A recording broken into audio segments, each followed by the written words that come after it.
Assalamu alaikum everyone, my name is Sibu Araz and welcome to my YouTube channel True Helper.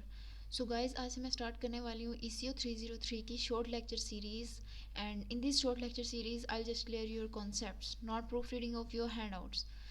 So lecture को complete देखने के बाद, watch करने के बाद आप लोग अपने हैंडआउट्स को खुद रीड करेंगे ताकि आप लोगों के कॉन्सेप्ट क्लियर हो सकें.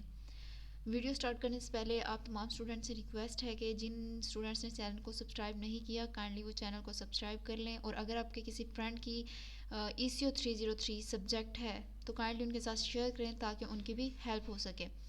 इस लेक्चर में हमने मेजरली क्या कवर करना है, हमने माइक्रो इकोनॉमिक्स को पढ़ना है और मैक्रो इकोनॉमिक्स को पढ़ना है.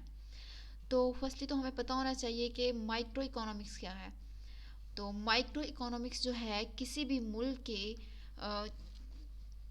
मुल्क के छोटे से एरिया की बिहेवियर और उसकी एक्टिविटीज़ को स्टडी करना है.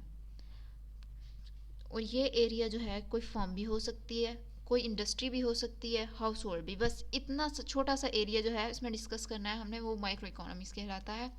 और इसकी 3 मेजर फील्ड जो है माइक्रो इकोनॉमिक्स की, वो है theory of production, price and distribution. Theory of production क्या है?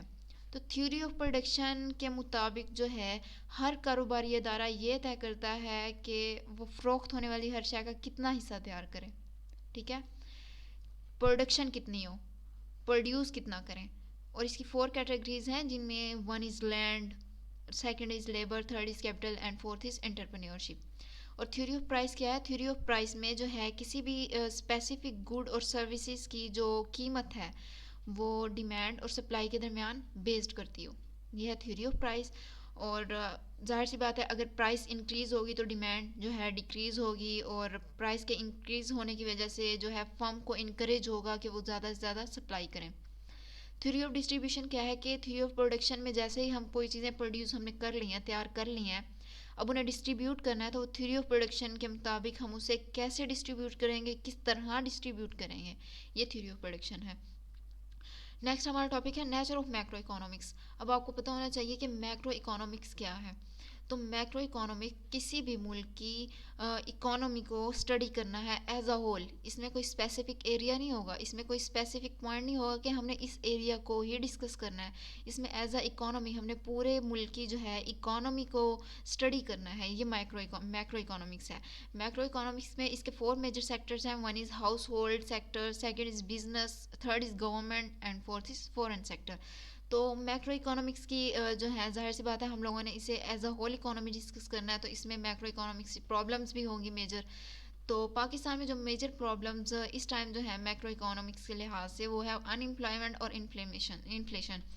इकोनॉमिक ग्रोथ भी प्रॉब्लम है, बट जो है करंट जो प्रॉब्लम्स हैं पाकिस्तान में वो अनएम्प्लॉयमेंट और इन्फ्लेशन है. अनएम्प्लॉयमेंट क्या है? अनएम्प्लॉयमेंट के एक शख्स जो है वो स्किलफुल भी है, एबिलिटी भी है उसके अंदर वर्क करने की, बट उसे जॉब नहीं मिलती, काम नहीं मिलता, जिसकी वजह से अनएम्प्लॉयमेंट जन्म लेती है उस मुल्क की इकोनॉमी में. और इन्फ्लेशन क्या है कि average level of price increase हो जाए. अगर कोई चीज़ हमारे पास 10 रुपीज़ की है बट उसकी जो है प्राइस नेक्स्ट टाइम हमारे पास 50 की हो जाए तो उसकी एवरेज लेवल इंक्रीज़ हुआ. इस एवरेज लेवल इंक्रीज़ होने की वजह से इन्फ्लेशन इंक्रीज़ होगा. और इकोनॉमिक ग्रोथ क्या है कि इकोनॉमिक ग्रोथ किसी भी इकोनॉमिक गुड और सर्विसेज की प्रोडक्शन में इंक्रीज़ होना है बनिस्बत उसके पिछले रिकॉर्ड से. अगर हमारा पिछले रिकॉर्ड में एक गुड की कीमत 10 रुपीज़ है, और अब जो है बल्कि जो है इकोनॉमिक ग्रोथ में अगर प्रोडक्शन हमारी जो है पिछले साल, फॉर एग्जांपल पिछले साल प्रोडक्शन हुई है 10%, और करंट ईयर इस टाइम हमारी प्रोडक्शन हो रही है 20%, तो ये जो 10% का गैप है ये हमारा इकोनॉमिक ग्रोथ है. इकोनॉमिक ग्रोथ हमारी इंक्रीज़ हुई है. तो अनएम्प्लॉयमेंट में जो है हमारे पास एक वर्ड है लेबर फोर्स. लेबर फोर्स क्या है? हमें पता होना चाहिए लेबर फोर्स क्या है. तो लेबर फोर्स जो है ये बैरियर है between unemployment and employment. Employment और अनएम्प्लॉयमेंट के दरमियान एक बैरियर है. इसके अंदर जो है 15, 16, 17 ईयर्स एज तक के पर्सनस जो हैं वर्क करते हैं. ना वो अनएम्प्लॉयमेंट में है ना एम्प्लॉयड हैं. देन हमारे पास जो है, हम अनएम्प्लॉयमेंट रेट को फाइंड कैसे कर सकते हैं, हमारे पास इसे फाइंड करने का फॉर्मूला क्या है। तो अब देख सकते हैं कि हमारे पास जो है, फर्स्टली हम, जाहिर सी बात है, हम इसे as a economy, as a whole economy discuss कर रहे हैं, पूरी कंट्री की इकोनॉमी के लिहाज से डिस्कस कर रहे हैं। तो अनएम्प्लॉयमेंट को हम फाइंड कैसे कर सकते हैं, पहले तो हमें टोटल पॉपुलेशन किसी भी कंट्री की पता होना चाहिए। देन हमें पता होना चाहिए कि उसकी टोटल लेबर फोर्स क्या है। तो उसमें से हम जो टोटल पॉपुलेशन है, टोटल लेबर फोर्स में जो है सब्ट्रैक्शन करेंगे, तो हमारे पास उसकी अनएम्प्लॉयमेंट जो है लेबर फोर्स आ जाएगी।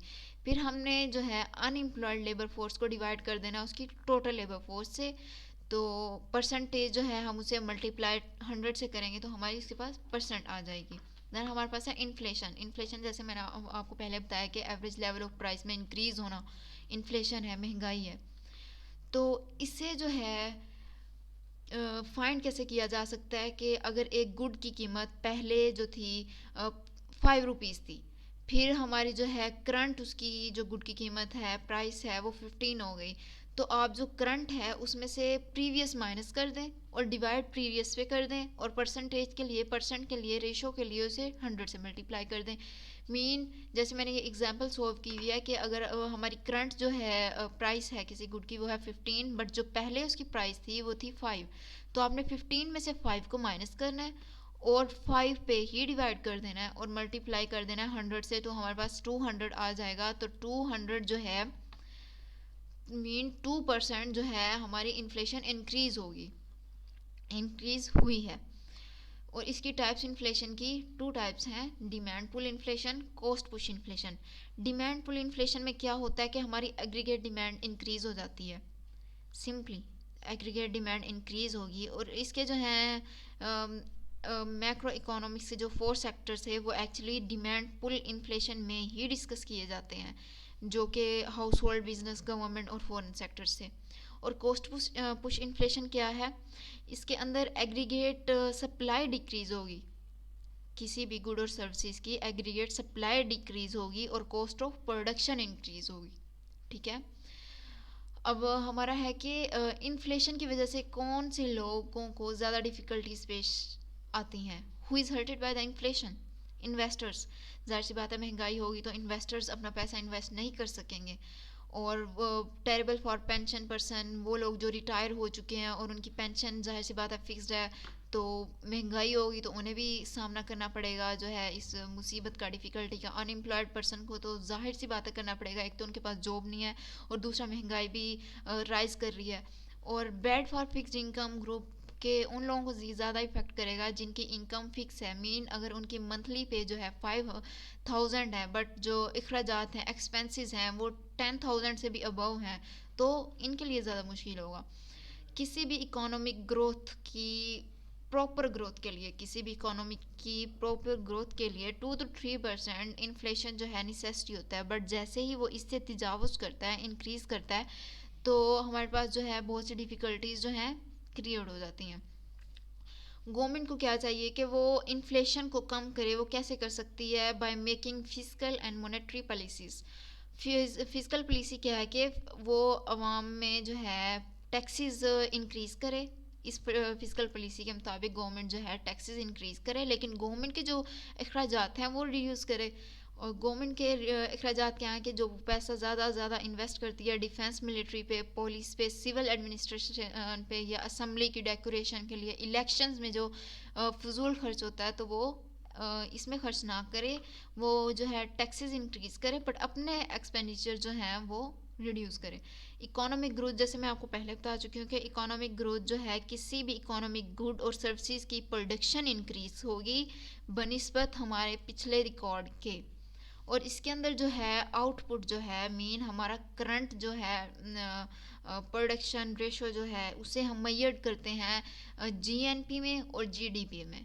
जीएनपी क्या है? Gross national product. And GDP क्या है? Gross domestic product. तो इसमें अगर मैं आपको एग्जांपल दूं कि हमारी इकोनॉमिक ग्रोथ कैसे इंक्रीज होगी, देखें, अगर पिछले साल जो है हमारी प्रोडक्शन हुई है 10%, और नेक्स्ट ईयर हमारी जो प्रोडक्शन हुई है 20%। मीन अब जो है 2020 में हमारी प्रोडक्शन हुई है 20% और 2019 में हुई थी 10%। तो अब इन दोनों 20% और 10% के दरमियान जो गैप है 10% का, ये क्या है? ये हमारा इकोनॉमिक ग्रोथ है। इसका मतलब है कि हमारी इकोनॉमिक ग्रोथ इंक्रीज हुई है। तो गाइज हमने पहला जो है लेक्चर इस तरह कवर किया है। आई होप कि आप लोगों के कॉन्सेप्ट्स क्लियर हो चुके होंगे। काइंडली जो है लेक्चर वॉच करने के बाद अपने जो है हैंड आउट्स, अपनी जो स्लाइड्स हैं वो ज़रूर रीड कीजिएगा ताकि अच्छे से कॉन्सेप्ट क्लियर हो। और अगर फिर भी आपको कहीं से समझ नहीं आती तो काइंडली आप मुझे बता दिया करें, मैं आपको ज़रूर बताऊँगी। Thanks for watching. अल्लाह हाफिज़।